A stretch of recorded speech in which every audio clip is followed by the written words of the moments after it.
रामपुर एक शांत गांव था, जहां हर शाम सूरज ढलते ही हवा में एक अजीब सी खामोशी छा जाती थी।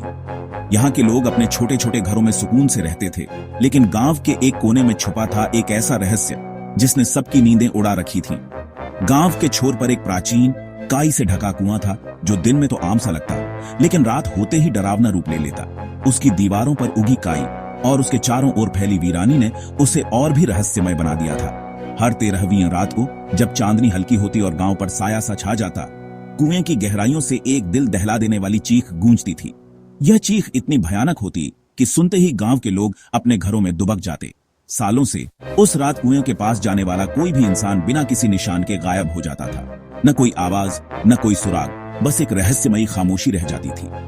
गांव वालों का मानना था कि कुएं में एक बदला लेने वाली आत्मा बसी है, जो हर महीने एक नई आत्मा का दावा करती है। कुछ लोगों ने तो रात में एक साया या सफेद साड़ी में लिपटी परछाई भी देखी थी, जो कुएं के पास मंडराती थी।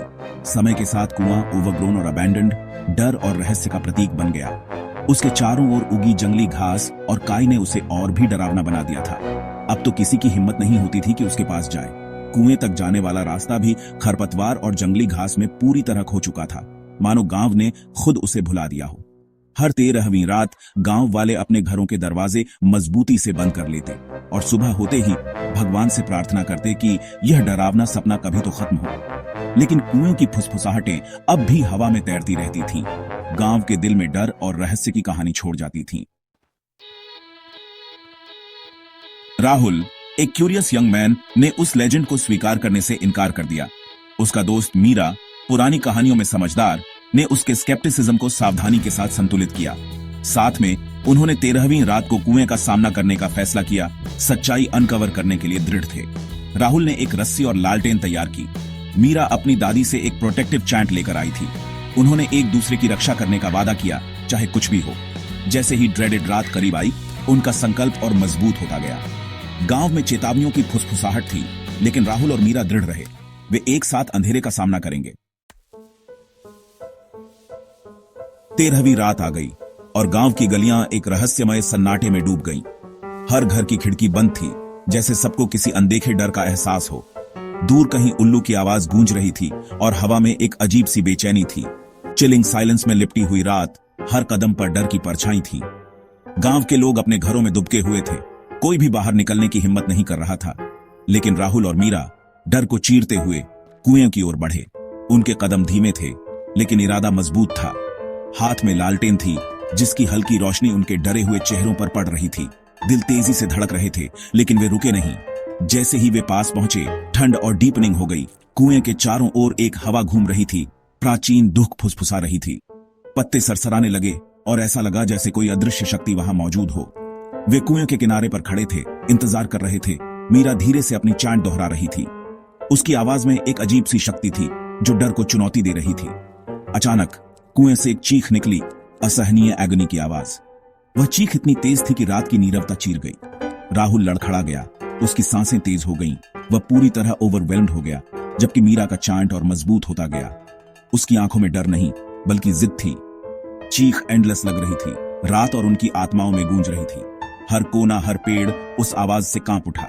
लेकिन मीरा की आवाज नहीं डगमगाई। उसका चांट अब और भी गूंजदार हो गया, जैसे वह अंधेरे से लड़ रही हो। अंधेरा कांप उठा, जैसे कि चांट कुछ गहराइयों तक पहुंच रही थी। कुएं के आसपास की हवा भारी हो गई और शैडोज हिलने लगी। धीरे धीरे चीख फेडिंग हो गई और अंत में केवल साइलेंस और उनके साहस की गूंज बची। 13वीं रात की रहस्यपूर्ण परीक्षा पूरी हो चुकी थी, लेकिन गांव में उसकी कहानी हमेशा गूंजती रहेगी। जैसे ही गांव में सन्नाटा छा गया, राहुल ने कुएं के पुराने पत्थरों के बीच कुछ अजीब देखा। एक लेदर बाउंड डायरी, जो बरसों से वहीं फंसी हुई थी। उसकी सतह पर जमी धूल और काई ने उसे लगभग अदृश्य बना दिया था, लेकिन चांदनी की हल्की रोशनी में वह चमक उठी। राहुल का दिल तेजी से धड़कने लगा, जैसे उसे पता हो कि यह कोई साधारण डायरी नहीं है। मीरा की मदद से राहुल ने बड़ी मुश्किल से डायरी को बाहर निकाला। दोनों ने कांपते हाथों से उसे खोला और लालटेन की मध्यम रोशनी में उसके पन्ने पलटने लगे। हर पन्ने पर स्याही से लिखी बातें और डरावने चित्र थे, मानो डायरी खुद अपनी कहानी सुनाना चाहती हो। राहुल ने हिम्मत जुटाकर जोर से पढ़ना शुरू किया, ताकि मीरा भी सुन सके। डायरी केल नामक एक क्रूर जादूगर की थी, जिसने गांव के कुएं को अपनी ही टॉर्चर्ड आत्मा से शापित कर दिया था। पन्नों में उसकी तड़प, गुस्सा और पछतावा साफ झलकता था।